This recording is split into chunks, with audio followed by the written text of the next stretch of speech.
Hi Leo, this is your July 2022 spiritual reading. I'm gonna go ahead and get started. For Leo.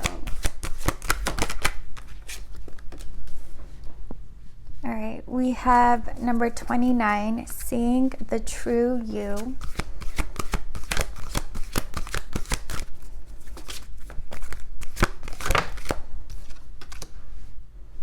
We have number 43, Come to Life.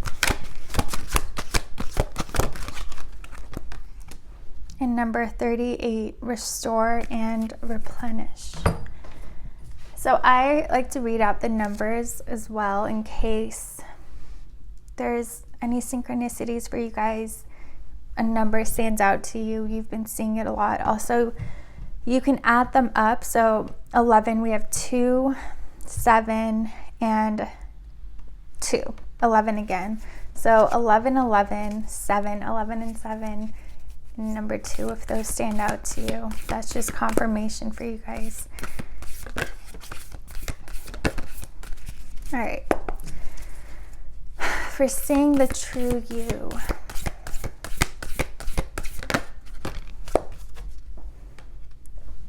We have the vision and the apocalypse. I just want to make sure these are in frame. Okay. And then come to life for Leo. We have the box. For restore and replenish, we have the heart and Kairos. So a lot of kind of like destruction and creation energy, but this feels very intentional. It's you intending to create these changes within yourself. It doesn't feel like a tower moment. So with seeing the true you and the vision, it feels like there's something, this revelation that you're gonna have, it's like you're gonna see yourself and your true self, like your soul, in a way that you haven't seen before. There's some clarity coming to you guys. It's like this veil, this filter is getting removed and you're tapping into your truest self. Like your ego is kind of going to be standing aside and you're going to have this clarity about yourself, and it kind of feels like you're standing in the mirror just in awe of just your divinity and your beauty and your light and your power and your strength. Once you see this, once this veil gets removed for you guys,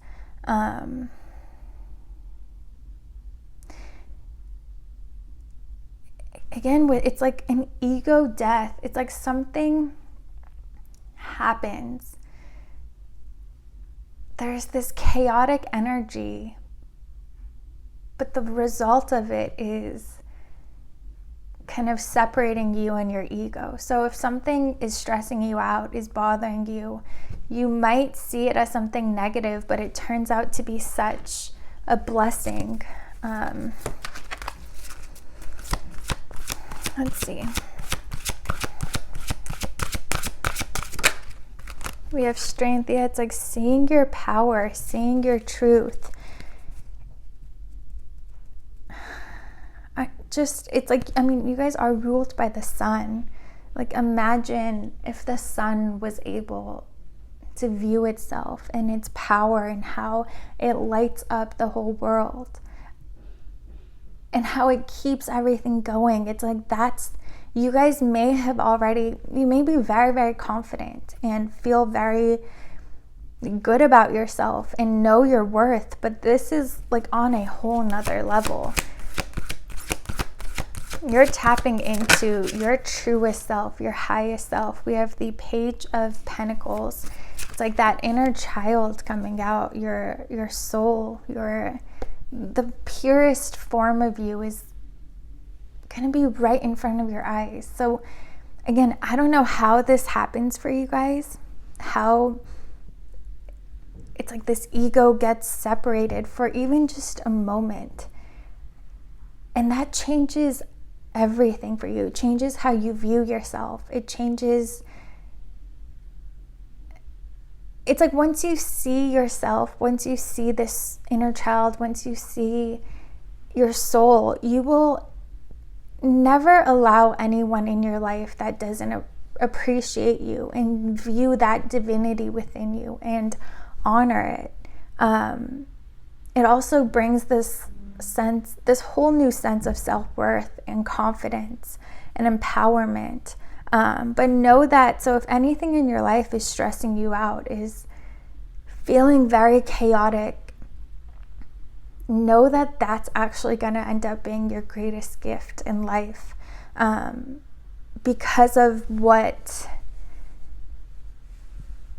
it shows you, because of what it allows you to see. Again, even if it's for a moment, it changes everything for you guys. Let's see.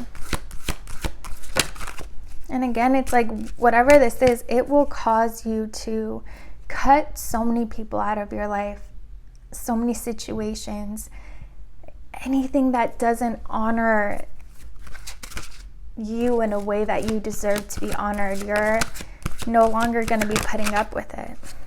We have judgment. Yet a lot of, once this happens for you guys, once you see this, you will intentionally choose to transform your life. And that will include, again, cutting out so many things and so many people who don't see this within you, who don't honor this, who don't respect you and respect your soul. I don't know, it's like once this happens, your self-love and self-protection becomes much more strict, but in a good way. You know your worth on a whole nother level. Like this is the main energy going on in your current spiritual journey. It's this connection with yourself that you have never experienced before. All right, we have come to life and the box.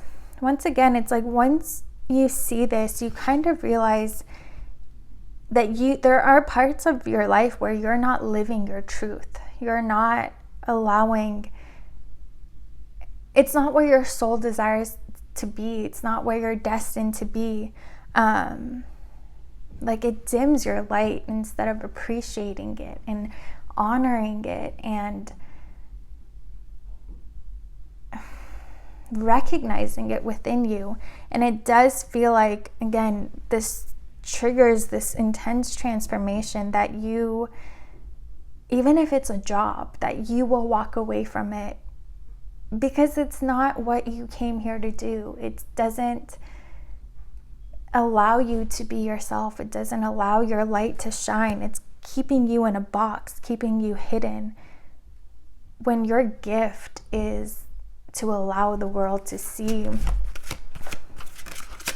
your radiant energy and your creativity. We have the Four of Cups. Yeah, whatever doesn't feel good to you, whatever, it's like you're not going to be accepting mediocre anymore. You're not going to give yourself that excuse of, well, oh, it's life. We all have to do things to survive. You're not putting up with that anymore. And because you're genuinely no longer believing that, you're going to start to get opportunities and your life is going to shift to a place that allows you to express yourself and be yourself in every area of your life. Whatever doesn't feel good to you anymore, once you walk away from it, new opportunities will open up to you. We have the Seven of Pentacles. there's something that you're doing. For a lot of you, it's career-wise. And you may have been doing this for a very, very long time, like years. You've been in the same career, doing the same job, and you've never really been happy and fulfilled. And again, that's not where you're destined to be. It's everything that's happening is helping guide you away from this and towards your destiny, towards places your soul desires to be. And a lot of you, some of you it's career-wise, some of you it's love. Being in relationships that feel very controlling, and these people hold you back. They don't allow you to be yourself and to fully express yourself. That all needs to go. Everything and anything that doesn't feel good to you, you're cutting off. And again, it's because you're no longer making excuses.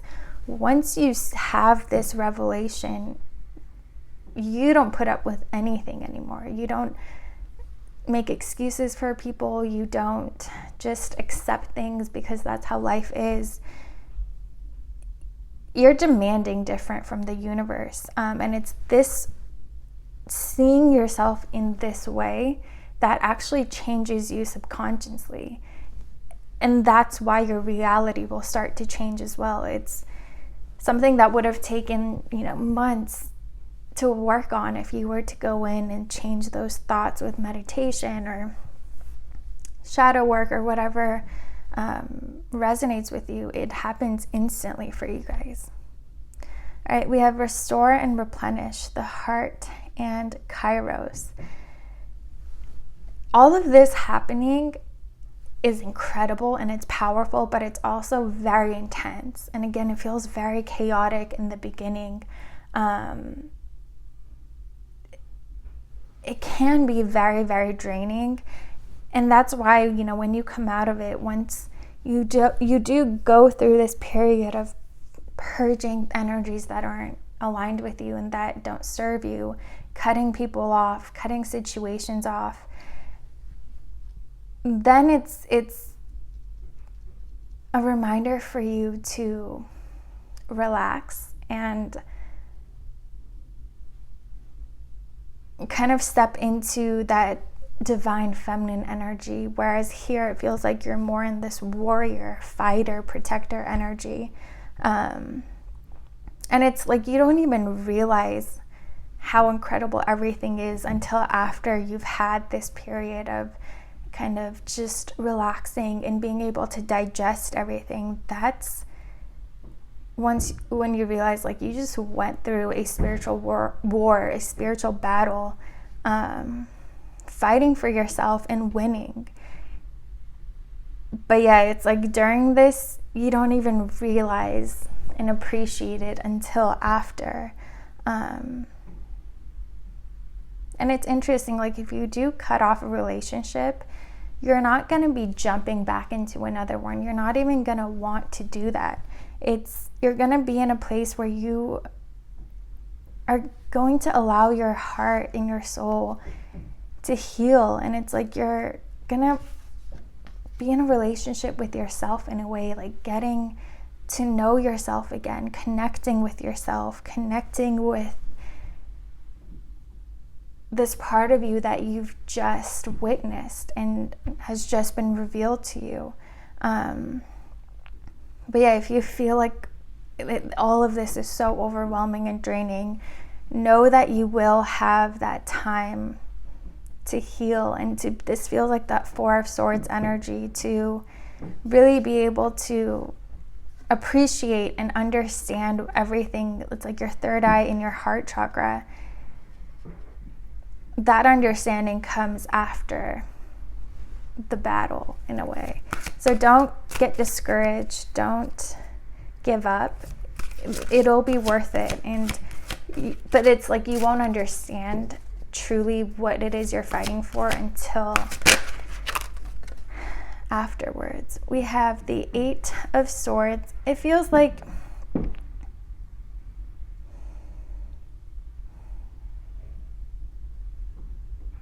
it's like there's this sense of like you are free, like you've opened that cage. But it's also, it's like you're staying in it. You're still,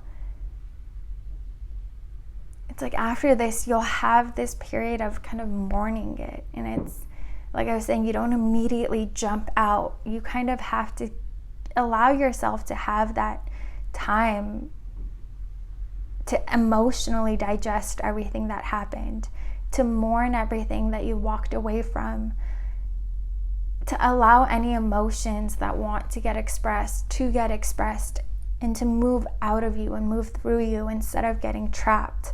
Again, this is something very intense, and you have to give yourself that time and allow yourself to be emotional. And whatever, if it's sadness, if it's mourning, if it's anger, whatever it is, don't judge it. Just let it come out. Like, let it move through you. And I feel like this is just something for you guys to remember, because it might not be in your nature to kind of sit back and fall into your emotions and fall into your heart chakra. That might not feel comfortable for you, but it's necessary. If you don't, this can end up becoming something very traumatic, in the sense that all of this intense emotion will get trapped, and that just causes more blockages and more difficulties spiritually for you guys. So definitely, this feels more comfortable to you, but this is something you have to be very intentional about, and make sure you're allowing yourself the time to heal and digest everything that just happened. We have the 10 of Swords. Like, it's like your life before this is ending, in the sense that, again, you're walking away from people, from jobs, you guys could even be drawn to move away from where you used to live. You're choosing to change everything. And while it's in your greatest good, that doesn't mean that it doesn't hurt, and that you can't be sad about it. Don't be hard on yourself. I feel like I don't know who needs to hear that, but you just make sure you you give yourself the time and the freedom, without judging, without trying to stop it or navigate it or understanding. Just let these emotions move through you. And once they do, that's when you're able to fly out of this cage. But until then, it feels like you'll still be stuck in it. You'll know that it's open, but you're not able to leave. And the reason for that would be because you haven't let go of these emotions that would be weighing you down. So just be very, very intentional about that. But this feels like a very beautiful transformation. Again, it's so intense, so you're not even going to realize what happened until you're out of it and you've had that time to heal from it and to digest it, and it's like once you're out of that cage, that's when everything will make sense to you, and that's when you'll have so much more clarity on the situation. But keep fighting whatever it is you're drawn to move away from during this time. Do it. It's in your greatest good. It's why all of this is happening. So yeah, Leo, I hope you guys enjoyed this reading. I hope that it was helpful. If you did, please like, comment, and subscribe, and we'll see you guys next time.